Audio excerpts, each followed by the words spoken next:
Hello friends, आप सभी का एक बार फिर से स्वागत है मेरे चैनल अभी स्टडीज पर। तो आज की वीडियो में हम जून के पहले हफ्ते की करंट अफेयर की रिवीजन करेंगे। चलिए वीडियो स्टार्ट। सबसे पहले हिंदी पत्रकारिता दिवस, हिंदी जर्नलिज्म डे किस दिन मनाया जाता है? हिंदी जर्नलिज्म डे 30 मई को मनाया जाता है। कितनी तारीख को? 30 मई को हिंदी पत्रकारिता दिवस मनाया जाता है।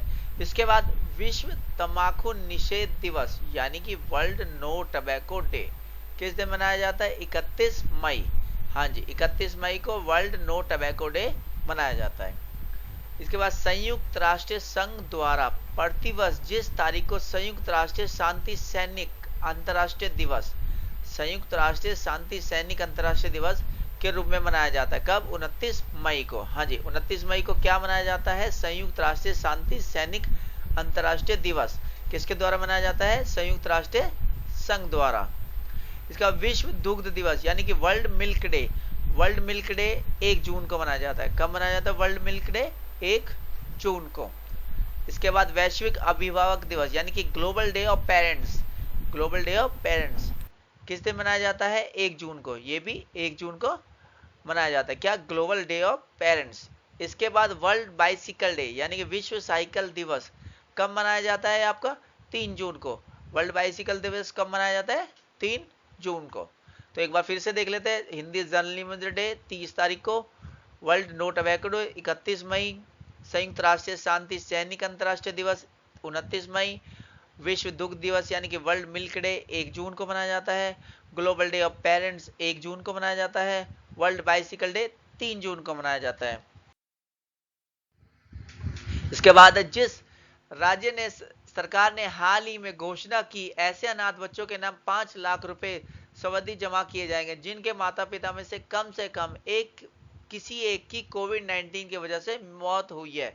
कौन से राज्य में ऐसा किया गया? महाराष्ट्र। अगर महाराष्ट्र के अंदर किसी बच्चे के माता या पिता में से कोई एक अगर कोविड के कारण डेथ हो जाती है उनको, तो उनके 5 लाख रुपए उनके सावधि किए जाएंगे, फिक्स डिपॉजिट किए जाएंगे उनके अकाउंट में। केंद्रीय मंत्रिमंडल ने हाल ही में भारत और किस देश के बीच सतत शहरी विकास क्षेत्र में सहयोग समझौते को मंजूरी दी है? केंद्रीय मंत्रिमंडल ने हाल ही में भारत और किस देश के बीच सतत शहरी विकास के क्षेत्र में सहयोग समझौते को मंजूरी दी है? जापान। भारत और जापान के बीच। हाल ही में बिहार के मुख्यमंत्री कौन है? नीतीश कुमार। इंजीनियरिंग और मेडिकल कॉलेज में लड़कियों के लिए कितने प्रतिशत आरक्षण की घोषणा की है? 33%। हाँ जी, मुख्यमंत्री नीतीश कुमार ने 33% आरक्षण की घोषणा की है लड़कियों के लिए। किस चीज में? इंजीनियरिंग और मेडिकल कॉलेज में। बिहार के मुख्यमंत्री कौन है? नीतीश कुमार। भारत ने जिस अभियान के लिए विश्व बैंक के साथ $200 मिलियन के ऋण के लिए समझौता किया है, भारत ने जिस अभियान के लिए विश्व बैंक के साथ $200 मिलियन के ऋण के लिए समझौता किया है, तो वो कौन सा अभियान है? राष्ट्रीय पोषण अभियान। कौन सा है? राष्ट्रीय पोषण अभियान। राष्ट्रीय पोषण अभियान। भारत के राष्ट्रीय सुरक्षा सलाहकार ने हाल ही में जिस भारतीय तट रक्षक जहाज को संचालित किया है, जो 105 मीटर अपतटीय गश्ती जहाजों की श्रृंखला में तीसरा है, यानी कि जो भारत के राष्ट्रीय सुरक्षा सलाहकार है उन्होंने भारतीय तटरक्षक जहाज, कौन से जहाज को संचालित किया है जो 105 मीटर अपतटीय गश्ती जहाजों की श्रृंखला में तीसरा है? तो उस जहाज का नाम क्या है? सजग। हाँ जी, उस जहाज का नाम क्या है? सजग। इसका तो 12वां है, केंद्रीय मंत्रिमंडल ने टिकाऊ शहरी विकास के क्षेत्र में सहयोग के लिए भारत और किस देश के बीच समझौता ज्ञापन को हाल ही में मंजूरी प्रदान करी है? तो भारत और मालदीव के बीच केंद्रीय मंत्रिमंडल ने किसको समझौता मंजूरी प्रदान किया? भारत और मालदीव को। इसके बाद भारतीय रिजर्व बैंक यानी कि आरबीआई ने नियामक अनुपालन में कमी को लेकर एचडीएफसी बैंक पर कितने करोड़ रुपए का जुर्माना लगाया है? 10 करोड़ रुपए। कितने करोड़ रुपए का जुर्माना लगाया उन्होंने? उस पर 10 करोड़ रुपए का जुर्माना लगाया। किस पर लगाया? एचडीएफसी पे। किसने लगाया? आरबीआई बैंक ने। इसके बाद 14, हाल ही में जिस देश ने कोरोना के बढ़ते मामलों के चलते 1 से 14 जून तक संपूर्ण लॉकडाउन लगाने की घोषणा की। हाँ जी, किस देश में दोबारा से 1 तारीख से लेकर 14 तारीख तक संपूर्ण लॉकडाउन लगाने की घोषणा की गई? तो ये मलेशिया में। हाँ जी, मलेशिया में 1 से 14 तक पूर्ण संपूर्ण लॉकडाउन लगा दिया गया है कोरोना के मामलों को देखते हुए। नेक्स्ट, वह राज्य सरकार जिसने कोविड-19 महामारी में अपने माता पिता को खोने वाले बच्चों के कल्याण हेतु मुख्यमंत्री शिशु सेवा योजना, कौन सी योजना है? मुख्यमंत्री शिशु सेवा योजना की घोषणा की है असम में। असम में ये किस लिए स्टार्ट की गई है? जो बच्चे अपने माता कोविड-19 के कारण अपने माता पिता को खो चुके हैं, उनके लिए मुख्यमंत्री शिशु सेवा योजना की घोषणा की है। किसने की है? असम सरकार ने। 16 कर्मचारी भविष्य निधि संगठन यानी कि ईपीएफओ की योजना के तहत अधिकतम बीमा लाभ कोविड-19 पीड़ितों को आरक्षितों यानी कि नॉमिनियों को 6 लाख से बढ़ाकर कितने लाख कर दिया गया था? 7 लाख। हाँ जी, जो बीमा था ईपीएफ के द्वारा दिया जाता था पहले वो 6 लाख दिया जाता, लेकिन अब वो उसको बढ़ा के वो 7 लाख कर दिया गया है। वह मंत्रालय जिसने युवा लेखकों को प्रशिक्षित करने के लिए युवा प्रधानमंत्री योजना की शुरुआत की है। कौन सी योजना की? युवा प्रधानमंत्री योजना की शुरुआत की। तो वो कौन से मंत्रालय ने की है? शिक्षा मंत्रालय ने। ये किस लिए किया गया है? युवा लेखकों को प्रशिक्षित करने के लिए यानी कि उनको ट्रेनिंग देने के लिए। नेक्स्ट, हाल ही में जिस राज्य की कुरा गुफाओं में पाई गई झींगुर की एक नई प्रजाति का नाम, किस राज्य की कौन सी गुफा में कुरा गुफाओं में पाई गई झींगुर की एक नई प्रजाति का नाम इंडीमीमस जयंती रखा गया है?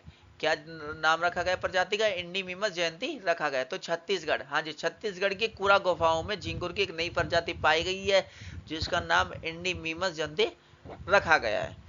चलिए नेक्स्ट क्वेश्चन, हाल ही में बांग्लादेश ने अपनी अर्थव्यवस्था को बढ़ावा देने हेतु जिस देश के साथ 200 मिलियन डॉलर अमेरिकी डॉलर की मुद्रा विनिमय सुविधा को मंजूरी दे दी है? श्रीलंका। हाँ जी, बांग्लादेश ने अपनी अर्थव्यवस्था को बढ़ाने के लिए 200 अमेरिकी मिलियन डॉलर की मुद्रा विनिमय सुविधा को मंजूरी दे दी। वो किस क्षेत्र के साथ था? वो श्रीलंका के साथ। किसके साथ? श्रीलंका के साथ।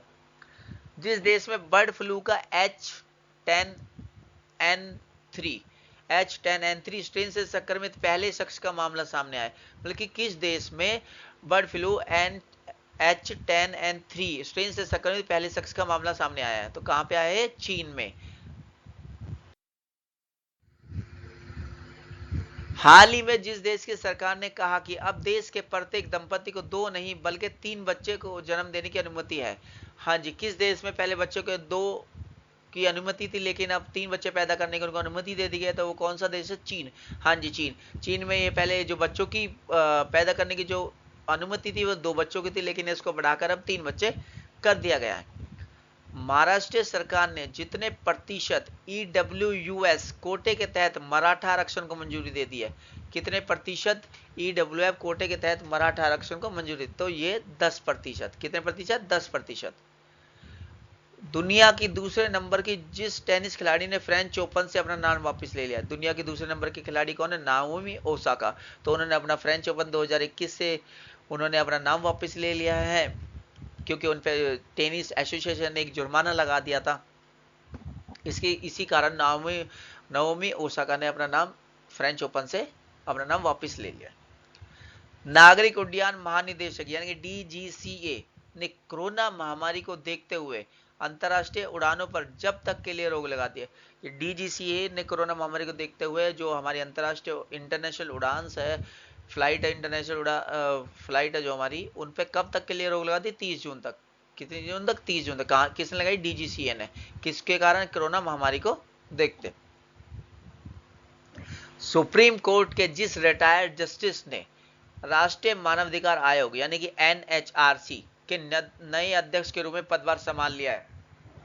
सुप्रीम कोर्ट के जिस रिटायर्ड जस्टिस ने राष्ट्रीय मानवाधिकार आयोग यानी कि एनएचआरसी के नए अध्यक्ष के रूप में पदभार संभाल लिया, तो ये किसने संभाल लिया? अरुण कुमार मिश्रा ने। किसने संभाल लिया है? अरुण कुमार मिश्रा ने। भारतीय उद्योग परिसंघ यानी कि सीआईआई का नया अध्यक्ष किसे नियुक्त किया गया है? टीवी नरेंद्रन। हाँ जी, सीआईआई का नया अध्यक्ष कौन है? नरेंद्रन, टीवी नरेंद्रन।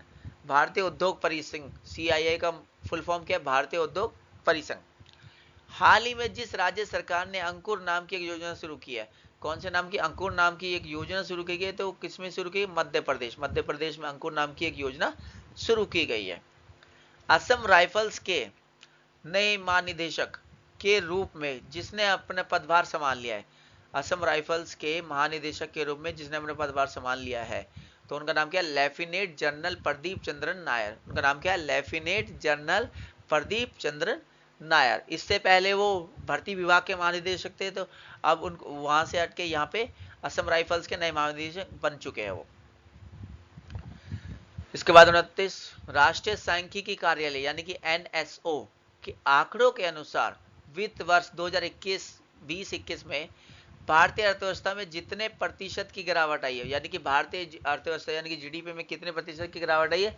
7.3%। कितने प्रतिशत की? 7.3%। घरेलू सत्र 2021-22 के लिए मुंबई टीम के मुख्य कोच के रूप में किसे नियुक्त किया गया है? घरेलू सत्र यानी कि 2021 और 22 के लिए मुंबई टीम के मुख्य कोच के रूप में किसे नियुक्त किया गया है? अमोल मजमूदार। किसको? अमोल मजूमदार। अमोल मजमूदार को मुंबई टीम का नया कोच बनाया गया। अफगान, इसके बाद है 31, अफगानिस्तान क्रिकेट बोर्ड ने असगर अफगान को राष्ट्रीय टीम की कप्तानी से हटाकर किसे नया कप्तान नियुक्त किया गया? पहले कप्तान कौन था? असगर अफगान, उसको हटा के अब नया कप्तान बना दिया गया। किसको? हशमतुल्ला शाहिदी। हशमतुल्ला शाहिदी को अफगानिस्तान की क्रिकेट टीम का नया कैप्टन बना दिया गया। अमेरिकी अंतरिक्ष एजेंसी नासा ने घोषणा की है वे जिस ग्रह के लिए वर्ष 2028 से 2030 के बीच 2 अभियान भेजेगा।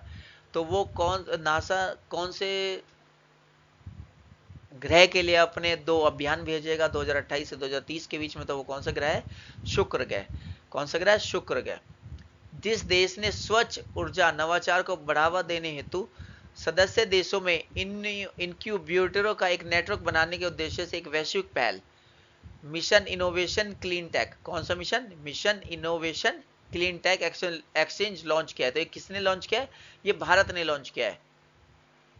नीति आयोग के SDG भारत सूचकांक 2020-21 में किस राज्य ने अपने शीर्ष स्थान बरकरार रखा है?